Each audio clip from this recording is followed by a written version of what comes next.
Hi guys, in this quick and easy tutorial I'll show you how to create a 3D floating apps effect in After Effects. Let's get started. This is actually my very first tutorial that's not about cars, so if you'd like to see more tutorials like this, let me know in the comments. So here's the raw video of my phone. First we're going to click on Track Camera and wait for the analysis to complete. Once it's done, I'll select all the tracking points on the screen and create a new solid in camera. Now I'll quickly adjust the solid size and rotation to fit perfectly on the screen. Press R on the keyboard, then hold Shift and press S to reveal both rotation and scale. Make sure to uncheck the scale link icon so we can adjust the scale value separately. Then rotate the Z rotation until the solid fits perfectly on the screen. Once we're done, let's play back the video to check if the solid is perfectly tracked. In my case, everything works just fine. Now we can hide the track solid layer since we no longer need to see it. Next we'll create a new composition for the iPhone app icons. Go to Composition and click on New Composition. Name it Icons and click OK. Now drag and drop the screenshot of your phone screen into that composition. Let's scale it down so all the icons are clearly visible. Next we'll start masking out the icons from the screenshot. To keep this tutorial as short as possible, I'll mask only a few apps, but in your case, you can mask out as many as you like. Zoom in close to the app so you can see it clearly, then select the pen tool and mask out the app. Once that's done, we'll need to mask the other apps as well. You can do this manually, but that takes a long time, or you can use this quick trick to mask all the apps in just seconds. Press M on your keyboard and change the mask mode to none to make the rest of the apps visible again. Now duplicate the screenshot layer. Make sure the selection tool is active, then double-click the mask to select it entirely and simply drag it over to another app like this. Repeat the process. Duplicate the layer, double-click the mask, and drag it onto the next app. Do this for each app you want to animate. Once you've finished masking all the apps, select all the screenshot layers, press M on your keyboard and change the mask modes to add.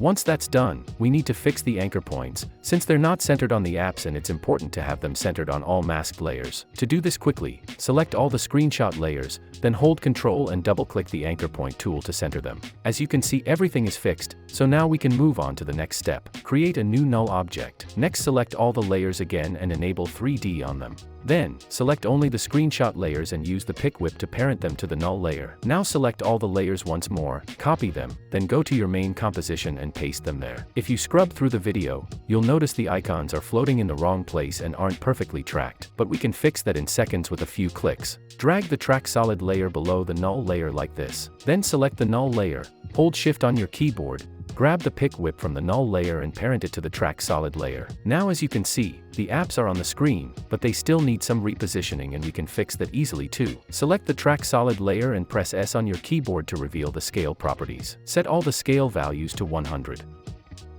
Then re-enable the scale link icon. Start increasing the scale until the apps are in the right place. As you can see, they're close, but still need a bit of manual repositioning. Now adjust their position carefully until everything looks just right.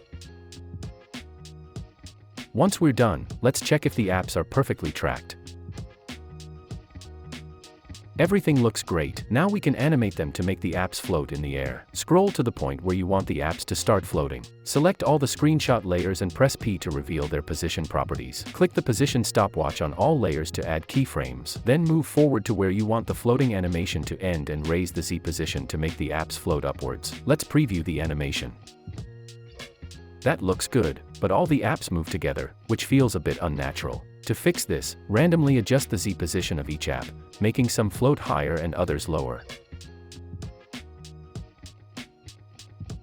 Check the animation again. Now it looks much better. Select all keyframes and press F9 to ease them. Then open the graph editor, right-click, select Edit Speed Graph and create a smooth curve. Preview it once more.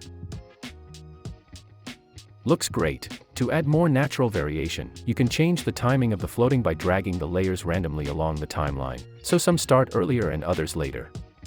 Let's preview it again. Everything looks just amazing. The only thing I'd add is motion blur on the original clip. Once the apps start to float, the background will become blurry, which makes the effect look even better. Scroll forward to where the apps begin to float. Select the main clip and apply a Gaussian blur effect. Click the blurriness stopwatch to add a keyframe, then move forward a bit further, where the apps are already in the air and increase the blurriness to about 20 to blur the background. Let's check it. That looks awesome. Finally, enable motion blur on all the screenshot layers to add natural motion blur to the floating apps, and we're done. Hope you found this video helpful. Thanks for watching, and if you enjoyed it, please give it a like.